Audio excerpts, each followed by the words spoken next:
2주차, A주차. 네. 참 2주인데 네. 오래된 것 같아요. 한 2년 된 것 같아요. 맞습니다. 네. 굉장히 오래된 것 같아요. 네. 2주차 평가도 한번 개인적인 관점에서 네. 개인적으로 이런 게 인상적이었다거나 지난 시간에 1주차 됐을 때 네. 그렇게 하셨잖아요. 겁날 정도로 잘하고 있다고. 근데 뭐 그때는 일주일이니까 2주면 좀 흥분도 좀 가라앉고 네? 조금 더 객관적으로 볼 수 있잖아요. 그래서 2주차에 개인적으로 보기에 가장 잘했던 것들. 전 또 여성이라서 특히 네. 그런지 과거 정부들은 보면은 여성 인사 배려한다 이런 굉장히 배려라는 말도 참 듣기에 거슬렸어요. 근데 그러면서 이제 주는 자리라는 거는 정해져 있었죠. 예. 여성부하고 예, 여성부 사실 박근혜 여가부, 정부는 예. 여성부 말고는 준 적이 없습니다. 딱 여가부만, 하나 예. 환경부 장관을 주셨지만 굉장히 말 많고 탈 많고 어떻게 보면 앞으로 여성들 진로에 걸림돌이 됐다라는 평가를 받는 오히려. 그런 게 하나 있었고 그거 말고는 뭐 힘 있는 자리를 주지 않았죠. 한마디로 예. 말해서. 예. 그런 상황이었었는데 지금 이번에는 보면은 청와대 수석 중에서 인사수석을 줬어요. 아, 이거 막강한 자리입니다. 인사수석이라는 거는 이제 인사를 지면 다 지는 거잖아요. 인사가 막강한 많다고. 자리입니다. 가장 힘 있는 자리를 줬고 조용히 눈에 띄지 않지만 실제로 공직사회에서는 막강한 자리죠. 거기 다 줄 서죠. 네, 인사수석. 상당히 굉장히 놀랬어요.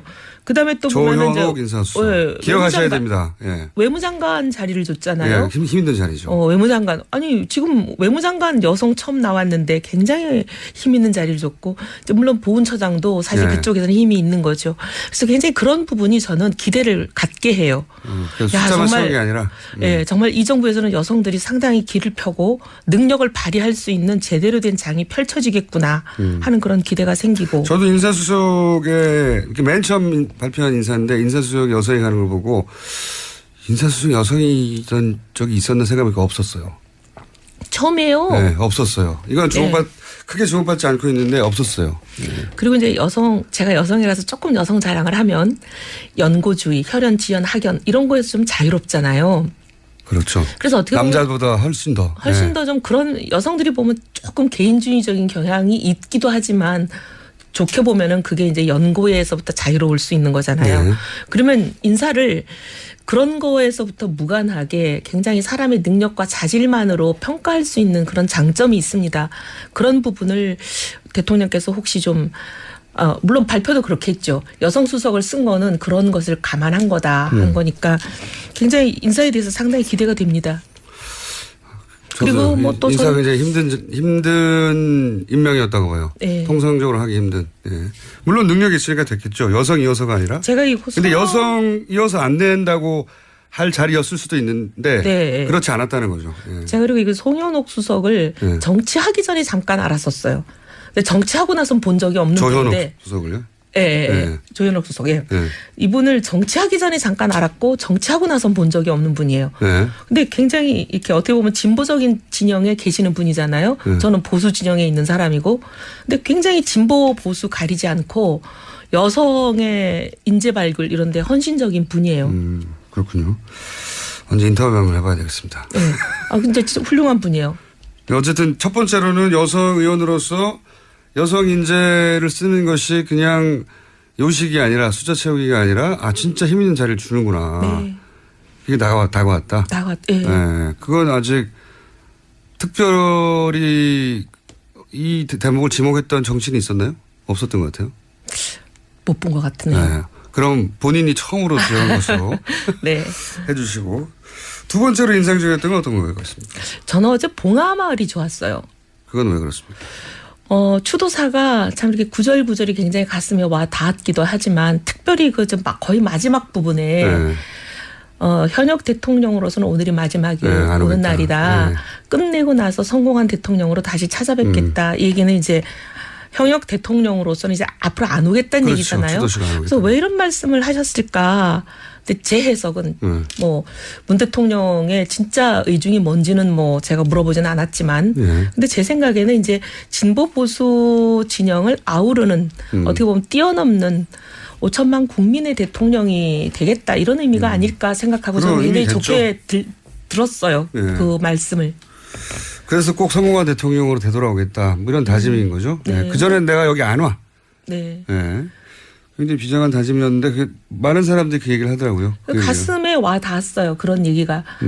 사실 어떻게 보면 박근혜 대통령도 100% 대한민국이 공약이었거든요. 맞아요. 모든 근데 대통령. 100% 대한민국이라는 단어를 제가 쓰는 걸 권했을 때 본인이 그 좋은 말이다라고 하고 택하긴 택하셨는데 사실 100% 대한민국이 되도록 굉장히 노력해 주셨으면 좋았는데 좀 그런 모습을 못 봤어요. 굉장히 아쉬웠는데. 대통령이 예, 아쉬웠는데 진짜 이제 정말 대통령이 되시기 전에는 진보 진영의 후보일 수는 있지만 대통령이 되시고 나면 대한민국의 대통령이지 진보 진영의 대통령은 아니잖아요.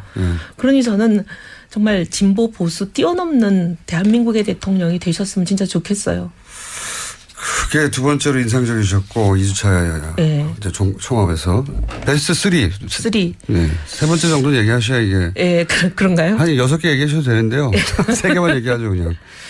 소통하고 하여튼 시민들, 국민들 누구나 지금 소통하시는 거잖아요. 그리고 뭐 연차를 쓰고 내려가시면서 연차를 쓰고 대통령 연차 있는 거 처음 알았다는 분이 대부분이에요. 네. 나 그것도 굉장히 신선하게 보였어요. 네. 굳이 이제 1년에 한 번 정도 연차는 써야 된다. 이런 걸 어떻게 보면 의식적으로 일부러라도, 보여주시는 거잖아요. 그냥 내려가도 아무 말도 안 하는데 누구도. 근데 이제 사실 연차를 쓰고 갔다. 그리고 연차를 쓰고 내려가면 그냥 조용히 쉬면 될 텐데 그것도 아니면서 실제 공식적인 일정은 수행한 거거든요. 시민들도 그렇죠. 만나고 소통하고 대통령으로서 할 일은 다 한 것 같은데 연차라는 걸 쓰고 또 내려가고 소통하고 그리고 사람들하고 이렇게 소탈하게 커뮤니케이션 하는 게 좋아 보였어요. 그게 그리고 그냥 그 5.18에서 네. 그 아버지가 자기가 출산하는 거 보러 오시다가 태어나는 거 보러 오시다가 사망한 유족이 있었잖아요. 그분을 이렇게 한 20m 쫓아갔다고 뭐 뉴스에는 그렇게 돼 있던데 쫓아가서 이렇게 안아주시는 거. 화면도 보셨어요 한번? 저희는 화면은 잘 못 보고 맨날 핸드폰 뉴스로 보기 때문에. 네. 하여튼 그런 전반적인 게 이제 사람들이 대통령을 멀리 느끼지 않고 가깝게 느끼게 하는 요소인 것 같고 그게 이제 어디 한 군데만 있는 게 아니라 여러 군데에서 드러나는 게 좋은 것 같아요. 네. 그렇게 한 2주 정도 겪어보시니까 걱정 안 되십니까? 되죠. 저렇게 너무 잘하면 안 되는데. 그래서 근데 사실은 이런 생각은 해요. 진보냐 보수냐 그걸 너무 따지기보다는 대한민국을 위해서 좋은 대통령이 되면 되고 꼭 뭐 진보에서 대통령이 나와야 된다. 그런 생각을 진보 진영도 버리고 보수에서 대통령이 나와야 된다. 이런 생각을 보수 진영도 버리는 그런 나라면 더 좋지 않을까. 그러면 당이 하나만 있어야 되죠. 여하간 전반적으로 2주차는 하여튼 1주차 마찬가지로 좋게 평가하시는 네. 거고, 네, 종합적으로. 자 그러면 좀 까칠한 이야기들을 이제 시작해 볼까요? 네. 4대강 있잖아요. 4대강. 네. 4대강에 대해서는 박근혜 전 대통령이 이제 2007년이요. 그렇죠. 그때부터도 계속 비판적으로 사실 4대강이라기보다 처음 2007년에는 대운하였죠. 네, 그때는 4대강이 아니고 대운하였는데 나중엔 변장 대운하라고 근데 그랬었죠. 그때 2007년에 이 대운하 안 된다라고 거의 매일 기자회견 했던 사람이 저였어요. 그러니까요. 네. 유승민, 이혜원이 맨날 기자회견 한다고 그 MB 대통령이 무지하게 불편해 하셨어요. 그런데 이제 결국 했고요. 네. 근데 지금 이제 문재인 대통령이 대운하 감사 다시 한번 해볼 필요가 있다. 근데 이명박 대통령 측에서는 무슨 소리냐. 다 끝났는데 그리고 뭐 감옥 보내자는 얘기냐부터 시작해가지고 반발이 있어요. 실제. 근데 어제 저희 방송에 노회찬 의원이 나와가지고 그 4대강을 감사를 그렇게 제대로 못한 것은 이명박 정부 시절 그 박근혜 전 대통령에 대한 어떤 약점, 뭐 최순실이라든지 그 약점을 지고서 보험 성격으로 계속 지고 있었기 때문에 박근혜 정부 시절에 4대강을 제대로 조치하지 못한 것이다. 이런 식의 본인 입장에서의 추정이죠. 예, 그런 얘기를 했어요. 일단 4대강 사업에 대한 개인적인 의견과 왜 박근혜 정부 시절에 4대강을 충분히 좀 더 강도 높게 왜냐하면 아무도 법적 처벌을 받은 적은 없거든요. 감사를 여러 번 했다고 하지만. 그러니까 앞에 두 번이야 이명박 정부 시절에 한 거니까 제하고 나서도. 박근혜 정부 시절에 해서 총체적인 부실이고 또 기업들 담합도 있었다고 했지만 아주 손방망이로 지나갔단 말이죠. 이 전반적인 4대강 이야기를 좀 해봐 주세요. 일단 이명박 정부 때 초기 이명박 정부의 두 번의 감사가 있었잖아요. 한 예. 번은 상당히 이제 초기였고 한 번은 거의 말기였는데 2012년이니까 마지막 해죠. 그렇죠. 근데 처음에 있었던 거는 뭐 아무 문제 없다로 결론 났으니까 아무 의미 없는 감사고요. 그건 셀프 감사는 그런, 예. 의미가 없는 거죠. 예. 셀프 감사는 뭐 훌륭하다라고 결론 날 수밖에 없는 거니까 그렇죠. 그건 뭐 논외로 하는 거고. 대통령 임기 초기인데요, 게다가. 예, 거기다가 이제 근데 이제 이명박 정부 거의 마지막 해에 났던 12년에 시작됐던 그 감사는 이명박 정부에서 있었던 감사인데도 이거는 문제가 심각하다고 났어요. 그때 이제 박근혜 당선자 인수위 시절이어서 이명박 전 대통령보다는 박근혜의 힘이 더 셀 때였어요. 근데 시작은 5월에 됐기 때문에 예. 마지막 결론만 그때 났던 거지 감사의 모든 그 과정은 이명박 대통령님이 계실 때 거의 모든 게 다 진행이 됐고 마지막 껍데기만 씌울 때가 이제 인수위 시절이었던 거죠. 근데도 그때 여러 가지 총체적 부실이라고 하죠. 네, 총체적 부실이고 이게 수질도 악화되는 거고 맞습니다. 그다음에 온갖 여러 가지 문제를 굉장히 총망라해서 짚어놨어요. 예. 근데 그 감사가 나왔는데도 전혀 다른 대책이 없었잖아요. 그게 5년 전입니다, 벌써. 네. 수질 나빠진다고 한 게 이미. 예.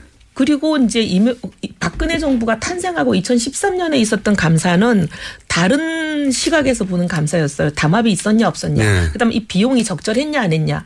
이게 이제 4대강을 염두에 두고 한 거라 비용이 너무 부풀려졌고 쓸데없는 그렇죠. 국민 세금을 많이 낭비했고 이거 담합을 방조했다라고 했어요. 그러니까 총체적 부실에 담합까지 있었다. 담합이 있었다 정도가 아니라 담합을 정부가 방조했다라는 게 감사의 결과였어요. 네. 그러면 담합은 이거는 공정거래법에 의해서 굉장히 세게 처벌받아야 되는 거거든요. 그렇죠. 근데 처벌이 별로 없었고 그다음에 공무원은 한 명도 처벌되지 않았습니다. 게다가. 방조했다라고 하면은 방조한 공무원도 처벌받아야 되는 거잖아요. 그렇죠. 근데 처벌도 없었고. 그러니까 이게 이제 박근혜 정부가 이 부분에 대해서 묵인하고 뭐 나쁘게까지 얘기하면 공범이라고까지 의심을 받아도 별로 할 말이 없는 그런 상황으로 간 거예요. 예. 근데 왜 그렇게 왜 갔느냐에 그랬을까? 대해서는 예. 이제 노회찬 의원님은 예. 그런 이유가 있었다. 최순실이든 뭐든 여러 가지 이제 잡힌 게 있었다라고 이전 정부가 앞으로 다음 정부에 대한 약점을 지고 있었던 게 아니냐. 뭐 그런 말씀을 하셨지만 예. 옛날부터 그런 얘기는 이제 많이 떠돌아다니는 소문으로 있었어요. 뭐 예. 괴담 수준으로. 그렇죠. 제가 뭐 본 건 아니니까 저도 뭐 그 부분에 대해서 확실히 말할 수는 없지만 무슨 괴담을 들으셨나요? 제가 못 들은 괴담을 들으신 것 같아가지고. 2007년 이후에 예. 2010년쯤이었나요? 예. 여러 가지 이제 제가 연도는 정확하게 기억이 안 나는데 박근혜 당시 의원과 이명박 대통령과 청와대 단독 회동이 있었어요. 그랬죠. 예. 예. 거기에서 이제 후계에 대한 미략이 있지 않았느냐. 아, 그런 얘기 나왔었죠. 언론에서도. 그러면서 그때 여러 가지 두 분 간에 서로 주고받고가 이루어지지 않았냐. 바터가. 뭐 이런 예. 얘기가 굉장히 많았었죠. 내가 당신이 대통령인 차기가 되더라도 이런 거는 보여주고 그럼 나는 이런 거를 봐주겠다 뭐 이런 식의. 이제 통상 그런 경우에는 이제 그때 그런 일이 있었다고 제가 뭐 보지 않은 걸 말할 수는 없지만 예. 통상 정치인 간에 그런 이제 만약에 뭐 미략이 있다면 예. 하는 거는 나는 당신을 밀어주고 당신은 나를 보장해주고 주로 그렇죠. 이런 거잖아요. 보통 그렇죠. 네. 예. 그러니까 그렇지 않았을까 하는 추정들이 있었던 거죠. 그리고 한동안 그런 이야기가 돌아다녔었죠. 네, 예. 많았죠. 왜냐하면은 두 분이 만나고 나서 딱히 무슨 대단한 무슨 이야기가 왔는지 보도된 적도 없고. 그때. 근데 그래서 보면 사실 이명박 정부에서 있었던 소위 사자방이라는 거, 예. 4대강, 자원외교, 그다음에 예. 방산비리 이게 수사는 했지만 뭐 하나 처벌받은 게 제대로 없잖아요. 맞습니다. 거기 자원외교도 보세요. 수백억을 국민 세금을 날린 거잖아요. 수조요, 수조. 네. 근데 예. 누가 처벌을 받았어요? 없어요. 무죄 났잖아요. 기억나는 게 없어요, 예. 사실은. 뭐 다이아몬드 강사 막 어떻게 하다가 조용히 사라지고. 근데 그 뭐 무슨 공사, 무슨 공사 사장님들 1심에서 다 무죄 났어요. 맞습니다. 1심에서부터 무죄가 나면 끝나는 거죠. 제가 보기에는 거의 이건 면죄부를 주기 위한 절차가 아니었나 싶을 정도로. 그런 정도로 이제 네. 한번 수사한 거는 뚜껑 덮어버렸으면 다시 그러니까 뚜껑 안 연다. 지금 일사부재리. 이제 네. 모 당에서 얘기하는 것도 이미 다 조사하고 아무 문제 없는 걸로 끝났는데 다시 여는 거는 정치보복이다 이러잖아요. 거꾸로 저는 그런 생각이 들어요. 그러니까 좀 중장기적인 관점에서 보자면 그러니까 권력을 한번 쥐었다가 권력을 이제 그 임기가 끝난 그 경험을 가지고 있는 세력이잖아요. 이명박 전 대통령과 그 주변 인물들이. 그러니까 차라리 본인들에게 우호적인 정부가 있을 때 이 사건을 다루어서 아주 가볍게 처리하고 넘어가서 일사부조리 혹은 이미 끝난 사건이라고 만들어 두는 게 추후에 다른 정권이 들었을 때 이 이야기가 다시 안 나오게 하는 안전장치가 된다.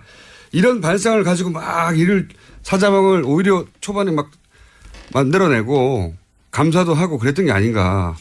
그런 비슷한 게요. 네. 이제 제가 이제 특정 기관을 얘기해서 좀 죄송한데 세무 담당하는 기관에서 그런 일들을 많이 해요. 그래요? 제가 이제 기재위에 오래 있다 보니까 예. 그 기관이 피감 기관이잖아요. 예. 뭔가 누구를 봐주고 싶으면 예. 한번 조사를 했다가 조사가 종료된 사건에 대해서는 다시 재조사를 불가능하게 딱 규정을 만들어 놓고 어허. 예를 들면 A라는 기업을 봐주고 싶어요. 예. 그럼 A라는 기업을 그냥 세무조사를 합니다. 예. 해가지고 별 혐의 없네 하고 딱 종결을 해요. 아주 약한 것들까지 잡아내고. 혐의 없네 하고 이제 종결을 해버리면 그걸 다시 재조사할 수 없게 돼 있어요. 근데 그런 규정이 있어서 제가 그 규정을 고치긴 했어요. 지금은 그렇죠. 이제 그렇게 못해요. 본인 잘한 과거에는 거니까. 아주 수십 년 동안 그런 관행을 가지고 그러니까요. 그걸 많이 활용했죠. 그래서 저는 그 일련의 과정들 지켜보면서 그런 생각을 계속 했거든요. 사자방이 한때 화제가 된 적이 있었어요. 실제. 박근혜 정부 초기에. 그리고 4대강도 역시 잡는구나. 이런 기대치가 있었거든요. 네. 그런데 그런 걸 쑥 다루는 척 하다가 쑥 사라졌어요. 어느 누구 하나 처벌받지 않고 기업들도 아주 약한 정도의 벌금. 방산비리만 하더라도 번개 사업이라고 한때 유명했던 이명박 정부에서 추진됐다고 이게 막 비리가 있네 없네 시끄럽던 거 쑥 들어가고 아무 말도 없잖아요. 그러니까요. 그래가지고 그 떠들썩할 줄 이제 박근혜 정부 초기에 이건 떠들썩한 사건들을 제대로 짚는구나 했던 게 정권 초기였어요. 박근혜 정부에. 그런데 그게 다 끝나고 덮어졌고 지금 이제 문재인 정부에서 4대강에 대해서 정책 감사를 하자고 해도 이게 정치적 보복이다. 다 끝난 사건을 왜 감사 3번이나 했는데. 감사를 3번 했지만 문제 있다고 결론 난 감사였는데 그게 문제 없다고 결론 난 감사가 아니잖아요. 그러니까요. 근데 마치 국민들이 들으면 정말 아무 문제 없는 걸로 결론 난 감사로 오해하시겠어요. 그게 이제 가짜뉴스가 되게 제일 좋은 네. 소재죠. 네. 정치적 논지도 있지 않습니까? 근거도 네. 3번 했다. 재판도 받았다. 뭘 또 하느냐. 이건 보복이다. 이렇게 몰고 갈 수 있는 거죠. 근데 저는 그런 것 같아요. 어쨌든 문제가 있는 거는 다시 재조사를 해서 문제가 있으면 문제가 있는 대로 문제 있는 사람들을 처벌을 해야 다시는 그런 일이 안 일어나거든요. 당연히 그렇죠. 그게 진보에 속한 사람이든 보수에 속한 사람이든 그것 따져서 예를 들면 상대 진영이라서 건드리질 못하고 다 덮어주고 넘어가면 언제 대한민국의 정의는 세우며 이런 일을 근절을 하겠습니까? 자꾸 봐주고 덮어주다 보니까 이게 끊임없이 되풀이 되는 거 아니에요? 바른정당은 네. 이런 사안에 대해서는 예를 들어 4대강 같은 경우에 엄격하게 재조사해야 된다고. 저희는 4대강이든 뭐든 진보 진영의 잘못이든 보수 진영의 잘못이든 그거하고 무관하게 누구의 잘못이든 잘못은 찾아내서 다시는 재발되지 않게 만들자. 이게 저희들 생각이에요. 알겠습니다. 자, 그런데 이제 바른정당에도 소위 친이계라고 분류할 수 있는 분들 좀 있지 않습니까? 그분이 그때 당시 특임 장관을 해서 그런 발언을 하셨어요. 그래서 저희가 좀 속상해요. 왜냐하면 그분이 지금 현재 우리가 지도부가 없다 보니까 혼자 지도부셔가지고 네. 자꾸 발언하는 게 바른정당의 공식 입장처럼 나가가지고 그래서 빨리 지도부를 뽑아야. 주 그분이시죠? 네. 그래서 지금 저희가 막 속상해하고 있어요. 짧게 시간이 거의 다 돼가지고. 네. 당대표 누구 나갔습니까? 뭐 몇 분이 나온다고. 젊은 분들이더라고요. 네네. 대부분 뭐. 의원님 나가십니까? 저 고민해 보겠다고 제가 주변에 자꾸 압박하시는 분들한테 답을 하고 있어요. 고민하시는군요. 네. 당대표 그러면 되시면 여기 안 나오는 거예요? 그거야 뭐 될지 안 될지도 모르는데 먼저 그런 얘기 할 필요는 없죠 뭐. 되면 안 나올 수도 있다는 얘기구나. 그럼 떨어지길 기대하고요. 그리고 지난 시간에 김무성 대표 네. 이번 바른정당 내에서 이번 대선을 치르면서 가장 정치적 타격을 입은 분이 김무성 전 대표 아니냐고 말씀드렸는데 제가 바른정당 분들 몇 분하고 얘기해봤더니 다들 비슷하게 동의하더라고요. 근데 제가 이런 질문을 드린 이유 중에 하나는 오늘 갑자기 인터넷상의 검색어로 노룩 패스라고 가방. 예, 입고 가면서 이 뭡니까 저 가방을 네. 그 캐리어를 수행원에게 예, 보지도 않고 던졌다고. 예, 굉장한 패스 감각이라고. 그 실검 1위 했다고 제가 듣긴 했습니다. 컬링인가요? 미스터 컬링? 유승민 대표 꼭 저희 방송에 한번 모셔주십시오. 예, 제가 최선을 다하겠습니다. 이혜원 의원이었습니다. 를 갖게 해요. 그래서 야, 숫자만 정말, 쓰는 게 아니라. 예, 정말 이 정부에서는 여성들이 상당히 길을 펴고 능력을 발휘할 수 있는 제대로 된 장이 펼쳐지겠구나 하는 그런 기대가 생기고. 저도 인사수석에 이렇게 맨 처음 발표한 인사인데 인사수석 여성이 가는 걸 보고 인사수석 여성이던 적이 있었나 생각이 없었어요. 처음이에요. 네, 없었어요. 이건 네. 크게 주목받지 않고 있는데 없었어요. 네. 그리고 이제 제가 여성이라서 조금 여성 자랑을 하면 연고주의, 혈연, 지연, 학연 이런 거에서 좀 자유롭잖아요. 그렇죠. 그래서 어떻게 보면 남자보다 훨씬 더. 훨씬 네. 더 좀 그런 여성들이 보면 조금 개인주의적인 경향이 있기도 하지만 좋게 보면은 그게 이제 연고에서부터 자유로울 수 있는 거잖아요. 네. 그러면 인사를 그런 거에서부터 무관하게 굉장히 사람의 능력과 자질만으로 평가할 수 있는 그런 장점이 있습니다. 그런 부분을 대통령께서 혹시 좀 물론 발표도 그렇게 했죠. 여성 수석을 쓴 거는 그런 것을 감안한 거다 한 거니까 굉장히 인사에 대해서 상당히 기대가 됩니다. 그리고 뭐 또 인사가 굉장히 힘든 임명이었다고 봐요. 네. 통상적으로 하기 힘든. 예. 물론 능력이 있으니까 됐겠죠. 여성이어서가 아니라. 제가 근데 여성이어서 안 된다고 할 자리였을 수도 있는데 네. 그렇지 않았다는 거죠. 예. 제가 그리고 이거 송현옥 수석을 네. 정치하기 전에 잠깐 알았었어요. 근데 정치하고 나선 본 적이 없는 조현옥 분인데. 수석을요? 예, 예, 예. 네. 조현옥 수석. 예. 네. 이분을 정치하기 전에 잠깐 알았고 정치하고 나선 본 적이 없는 분이에요. 네. 근데 굉장히 이렇게 어떻게 보면 진보적인 진영에 계시는 분이잖아요. 네. 저는 보수 진영에 있는 사람이고. 근데 굉장히 진보 보수 가리지 않고 여성의 욕이 있었잖아요. 그분을 이렇게 한 20m 쫓아갔다고 뭐 뉴스에는 그렇게 돼 있던데 쫓아가서 이렇게 안아주시는 거. 화면도 보셨어요, 한번? 저희는 화면은 잘 못 보고 맨날 저기 핸드폰 기사로만. 뉴스로 보기 때문에. 네. 네. 하여튼 그런 전반적인 게 이제 사람들이 대통령을 멀리 느끼지 않고 가깝게 느끼게 하는 요소인 것 같고 그게 이제 어디 한 군데만 있는 게 아니라 여러 군데에서 드러나가서 드러나는 게 좋은 것 같아요. 네. 그렇게 한 2주 정도 겪어보시니까 걱정 안 되십니까? 되죠. 저렇게 너무 잘하면 안 되는데. 그래서 근데 사실은 이런 생각은 해요. 진보냐 보수냐 그걸 너무 따지기보다는 대한민국을 위해서 좋은 대통령이 되면 되고 꼭 뭐 진보에서 대통령이 나와야 된다. 그런 생각을 진보 진영도 버리고 보수에서 대통령이 나와야 된다. 이런 생각을 보수 진영도 버리는 그런 나라면 더 좋지 않을까. 그러면 당이 하나만 있어야 되죠. 여하간 전반적으로 2주차는 하여튼 1주차 마찬가지로 좋게 평가하시는 네. 거고, 네, 종합적으로. 자 그러면 좀 까칠한 이야기들을 이제 시작해 볼까요? 네. 4대강 있잖아요. 4대강. 네. 4대강에 대해서는 박근혜 전 대통령이 이제 2007년이요. 그렇죠. 그때부터도 계속 비판적으로 사실 4대강이라기보다 처음 2007년에는 대운하였죠. 대운하였죠. 네, 그때는 4대강이 아니에요. 제가 쓰는 걸 권했을 때 본인이 그 좋은 말이다라고 하고 택하긴 택하셨는데 사실 100% 대한민국이 되도록 굉장히 노력해 주셨으면 좋았는데 좀 그런 모습을 못 봤어요. 굉장히 아쉬웠는데. 네, 아쉬웠는데 진짜 이제 정말 대통령이 되시기 전에는 진보 진영의 후보일 수는 있지만 대통령이 되시고 나면 대한민국의 대통령이지 진보 진영의 대통령은 아니잖아요. 그러니 저는 정말 진보 보수 뛰어넘는 대한민국의 대통령이 되셨으면 진짜 좋겠어요. 그게 두 번째로 인상적이셨고 2주차 네. 이제 총합에서 베스트 3. 네. 세 번째 정도는 얘기하셔야 이게. 예, 그런가요? 한 6개 얘기하셔도 되는데요. 3개만 얘기하죠 그냥. 소통하고 하여튼 시민들, 국민들 누구나 지금 소통하시는 거잖아요. 그리고 뭐 연차를 쓰고 내려가시면서 연차를 쓰고 내려가. 대통령 연차 있는 거 처음 알았다는 분이 대부분이에요.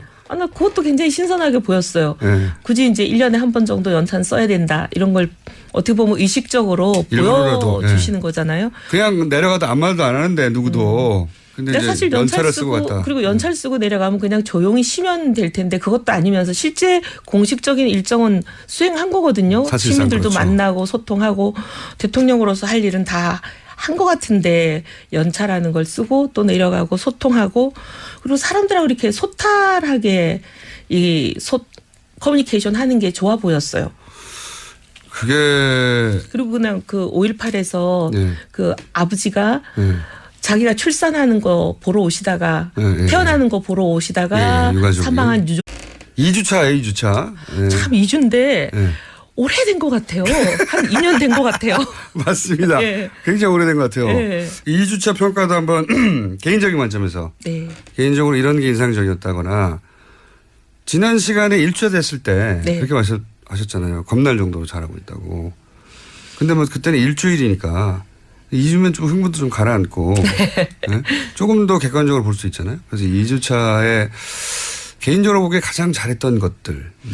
이런 전 또 거. 여성이라서 특히 네. 그런지 과거 정부들은 보면은 여성 인사 배려한다 이런 굉장히 배려라는 말도 참 듣기에 거슬렸어요.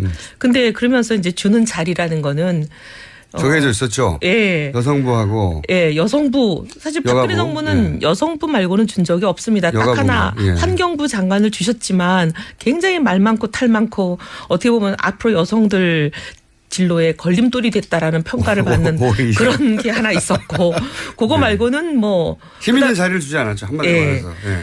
그런 상황이었었는데 지금 이번에는 보면은 청와대 수석 중에서 인사수석을 줬어요. 아, 이거 막강한 자리입니다. 인사수석이라는 거는 이제 인사를 지면 다 지는 거잖아요. 인사가 막강한 많다고. 자리입니다. 가장 힘 있는 자리를 줬고 조용히 눈에 띄지 않지만 실제로 공직사회에서는 막강한 자리죠. 거기 다 줄 서죠. 예. 인사수석. 상당히 굉장히 놀랬어요. 그다음에 또 보면은 조영옥 인사수석. 예, 기억하셔야 외무장관, 됩니다. 예. 외무장관 자리를 줬잖아요. 예. 힘 있는 자리죠. 외무장관 아니 지금 외무장관 여성 처음 나왔는데 굉장히 힘 있는 자리를 줬고 이제 물론 보훈처장도 사실 네. 그쪽에서는 힘이 있는 거죠. 그래서 굉장히 그런 부분이 저는 기대를 인재 발굴 이런데 헌신적인 분이에요. 그렇군요. 언제 인터뷰 한번 해봐야 되겠습니다. 네. 근데 진짜 훌륭한 분이에요. 어쨌든 첫 번째로는 여성 의원으로서 여성 인재를 쓰는 것이 그냥 요식이 아니라 숫자 채우기가 아니라 진짜 힘 있는 자리를 주는구나. 네. 이게 다가왔다. 예. 네. 그건 아직 특별히 이 대목을 지목했던 정치인이 있었나요? 없었던 것 같아요. 못 본 것 같으네요. 네. 그럼 본인이 처음으로 지원한 것으로 네. 해주시고 두 번째로 인상적이었던 건 어떤 거가 있습니까? 저는 어제 봉하마을이 좋았어요. 그건 왜 그렇습니까? 추도사가 참 이렇게 구절구절이 굉장히 가슴에 와 닿았기도 하지만 특별히 그 좀 거의 마지막 부분에 네. 현역 대통령으로서는 오늘이 마지막이 네, 안 오는 오겠다. 날이다. 네. 끝내고 나서 성공한 대통령으로 다시 찾아뵙겠다. 이 얘기는 이제 현역 대통령으로서는 이제 앞으로 안 오겠다는 그렇죠. 얘기잖아요. 추도식은 안 그래서 오겠다. 왜 이런 말씀을 하셨을까? 근데 제 해석은 뭐 문 대통령의 진짜 의중이 뭔지는 뭐 제가 물어보지는 않았지만 예. 근데 제 생각에는 이제 진보 보수 진영을 아우르는 어떻게 보면 뛰어넘는 5천만 국민의 대통령이 되겠다 이런 의미가 아닐까 생각하고 저는 그런 굉장히 의미겠죠. 좋게 들었어요. 예. 그 말씀을. 그래서 꼭 성공한 대통령으로 되돌아오겠다. 뭐 이런 다짐인 거죠. 네. 네. 그전엔 내가 여기 안 와. 네. 네. 굉장히 비장한 다짐이었는데 그게 많은 사람들이 그 얘기를 하더라고요. 그 얘기를. 가슴에 와 닿았어요. 그런 얘기가. 사실 어떻게 보면 박근혜 대통령도 100% 대한민국이 공약이었거든요. 맞아요. 모두의 근데 그 대통령. 100% 대한민국이라는 단어를